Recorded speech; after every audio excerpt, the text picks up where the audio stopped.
की चाबी किसके हाथ में है? किसके हाथ में है?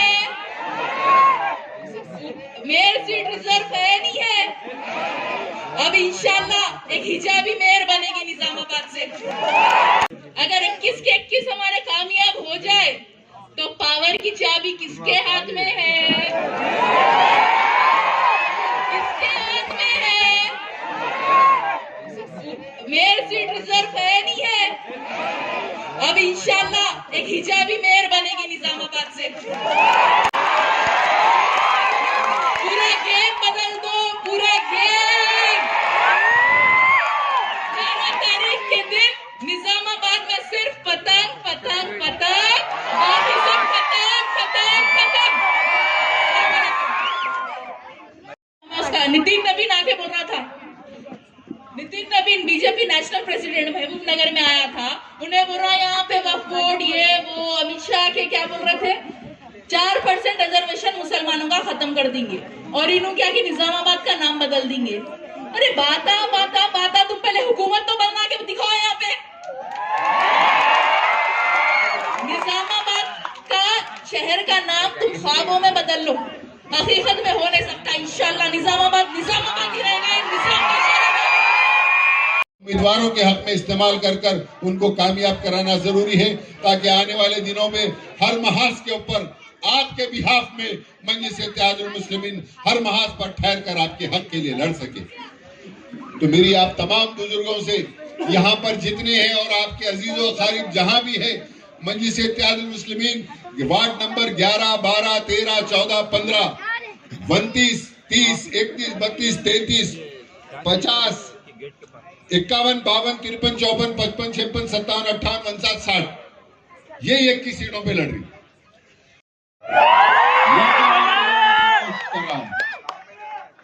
ये ख्वाहिश क्यों पैदा करके रखा है?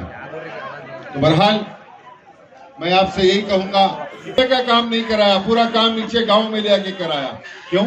हमारे लोगों से तो वोट लेके तू काउंसलर बन के मेयर बना ना भाई, फिर हमारे बस्तियों में क्यों नहीं? सिर्फ वोट लेने के लिए सेक्युलरिज्म के ढकोल इसलिए बातें। सऊदीन अवैसी है। आज ये आपको एक छोटा इलेक्शन दिख रहा, आपके नल लाइट मोहरी रोड के काम आपका उम्मीदवार कराएगा, जीतने वाला उम्मीदवार आपका काम कराएगा जरूर है, लेकिन ये वोट आप सिर्फ आपकी नल लाइट मोहरी के लिए नहीं बल्कि सऊदीन अवैसी को ताकत बख्शने के लिए दे रहे हैं। आप उनकी आवाज को ताकत बख्शने के लिए दे रहे हैं। बिहार में अल्हम्दुलिल्लाह अल्लाह ने अच्छी कामयाबी से मजलिस को नवाजा। महाराष्ट्र के अंदर कामयाबी मिली। तेलंगाना तो है अपना घर है, क्या यहाँ पर हमारा तमाम भाई हमारे को वोट नहीं डाल सकता? या नहीं डालना चाहिए? बोलिए आप। मेरी आप तमाम से यहाँ पर जितने इस जलसे के अंदर सुन रहे हैं, चाहे कोई भी वार्ड के हो, हम कुछ ज्यादा हर वार्ड के ऊपर इलेक्शन नहीं लड़ रहे हैं। हम 21 वार्ड से 21 वार्डों पर इलेक्शन लड़ रहे हैं। यहाँ पर जो कोई भी है वो साफ तौर पर मैसेज लेकर जाएं कि मजलिस के उम्मीदवार 21 वार्ड पर है, वहां पर हम एकजुट होकर हमारे तमाम वोट मजलिस के हक में इस्तेमाल करेंगे। दूसरी पार्टी के भी उम्मीदवार है यहाँ पर, उनको उल मुस्लिमीन जीतना चाहिए। हम आबादी के तनासुब से तो हम 25 वार्ड लड़ना चाहिए था, 26 वार्ड लड़ना चाहिए था। हम सिर्फ 21 वार्ड पे लड़ रहे हैं। क्या ये हमारा हक नहीं है? बोलिए आप। तो तमाम अपने नाराजगियां, अपने हर चीज बाजू रखिए, ना इत्तेफाकियां बाजू रखिए। एक घर के अंदर एक भाई में नाराजगी हो सकती है, 5 उंगलियां बराबर नहीं, कोई आदमी मुकम्मिल नहीं, हर आदमी बेअयब सिर्फ अल्लाह की जात है। हर आदमी में ऐब है, कुछ ना कुछ ऐब है, बेअयब कोई नहीं है। मैं भी बेअयब नहीं हूं। आज मौका है मुत्तहिद होकर ये दिखा दें, तमाम हिंदुस्तान के अंदर मैसेज भी जाए कि निजामाबाद ही एक ऐसा शहर है जहां पर 21 ठहरे थे मजलिस के, पूरे 21 के 21 सीटें हैं यहाँ पर। कल ये नुमाइंदे कारपोरेटर कल जीतेंगे। मैं आज यहाँ ठहर के तकरीर कर रहा हूँ, ये नहीं रहेंगे, मैं भी नहीं रहूंगा, कोई भी नहीं रहेंगे, जमात बाकी रहेगी। जमात आपकी है। आज जमात की अहमियत को समझिए। आजकल हम चले जाएंगे, हमारे बुजुर्ग चले जाएंगे, मेरे नौजवान चले जाएंगे, हमारी आने वाली नस्लों को हिंदुस्तान का ये फिरकर पर ताकतें जो माहौल जो हाल बना रही है,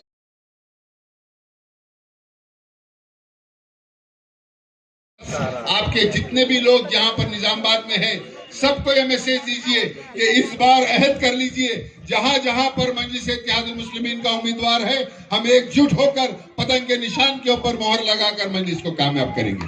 इंशाअल्लाह करेंगे ना भाई।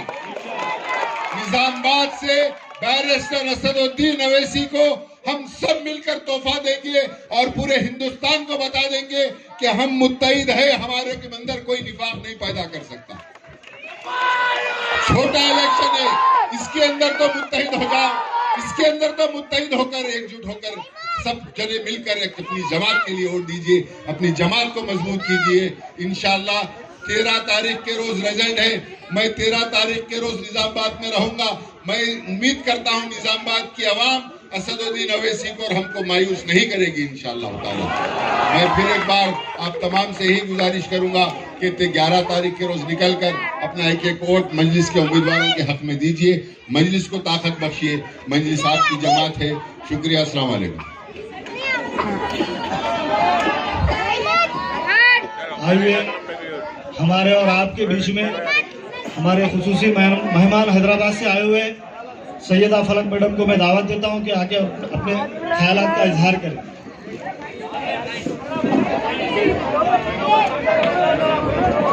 औज़ुबिल्लाहिमिनश्शैतानिर्रजीम, बिस्मिल्लाहिर्रहमानिर्रहीम। आपके हल्के से, आपके वार्ड से मजलिस के उम्मीदवार जनाब खादिर साहब, इम्तियाज अली साहब, शहबाज साहब, स्टेज पे मौजूदा लोग, यहाँ मौजूद मेरे भाइयों, बुजुर्गों, सुनने वाली मेरी माँ और बहनों, अस्सलाम वालेकुम वरहमतुल्लाहि वबरकातुहू। 11 तारीख के दिन जो इंतखाबात होने वाले हैं, मेरी आप तमाम से दिली गुजारिश है कि अपने कीमती वोटों का इस्तेमाल करके मजलिस के सभी उम्मीदवारों को भारी अक्सरियत से मुंतखब करिए। आपके शहर से आपकी अपनी जमात, आपकी अपनी सियासी आवाज को मजबूत करिए। हमें यहाँ से फिरका परस्ती को खत्म करना है। इस निजामी शहर से हमें बीजेपी और आरएसएस के एजेंडे को शिकस्त देना है। तो ये वक्त का तकाजा है कि हम पहले से ज्यादा मुत्तहिद और बेदार हो जाए, अपनी क़यादत को यहाँ पे पहले से ज्यादा मजबूत करें।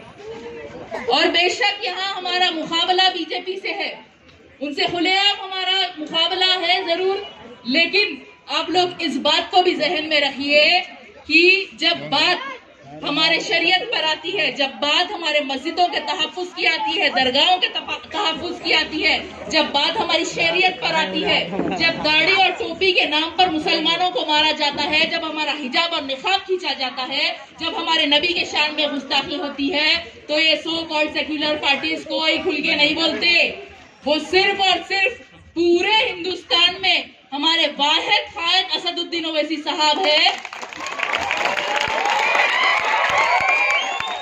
पूरे हिंदुस्तान में वो वाहिद कायद है जिन्होंने पार्लियामेंट में जालिमों के बीच ठहर कर बाबरी मस्जिद जिंदाबाद का नारा लगाया, जिन्होंने जय फलस्तीन का नारा लगाया। जब राजा सिंह ने नबी के शान में गुस्ताखी की तो तेलंगाना में 3 महीने वो जेल में था, उसको सजा मिली, लेकिन दूसरे रियासतों में किसी भी गुस्ताखी रसूल को सजा नहीं मिली। जब महाराष्ट्र में गुस्ताखी की गई तो एक ऐतिहासिक रैली निकाली गई, सबसे बड़ी एक एहतजाजी रैली निकाली गई गुस्ताखे रसूल के खिलाफ। तो इस बात को जहन में रखिए कि ये काम दूसरी जमातें नहीं कर सकती, हमें अपनी ही क़यादत को मजबूत करना होगा। आज पूरे हिंदुस्तान में सबसे ज्यादा माइनॉरिटी बजट कहाँ है? तेलंगाना में, क्योंकि यहाँ अपनी क़यादत है। शादी मुबारक हो या जो भी माइनॉरिटी स्कीम्स हो, वो मजलिस के रिप्रेजेंटेशन पर आती है, चाहे राव हो या रेड्डी हो। सदर साहब बोले वादी मुसलमानों का काम होता।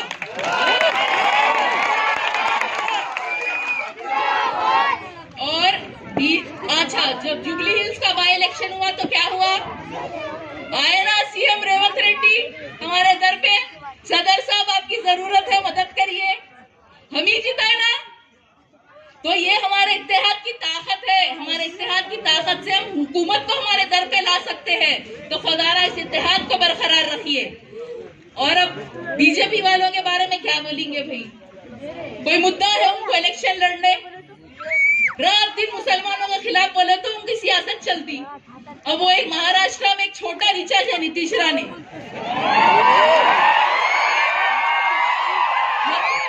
वहां पे क्या बोलता उन्हें, मस्जिदों में कहते घुस के मुसलमानों को मारता। भाई तुम ये निजामी शहर निजामाबाद के शहरों के बीच में आके बोलो टांगों पे वापस लगा सकते हैं। वो भिखारी को तो भीख डाल दे सकते। जो भिखारी यहाँ बोल रहे ना, सदर साहब बोले 2-2 रुपए 1-1 रुपए कम दो करते, मुसलमानों को भीख डाल दो, हमारा सदका जाने दो। अब यहाँ का वो बंडी संजय है नहीं, ओपन टॉप क्या बोल रहे हो? अरविंद तो है, बंडी संजय भी है ना, ओपन टॉप दोनों है भाई, दोनों है। चलो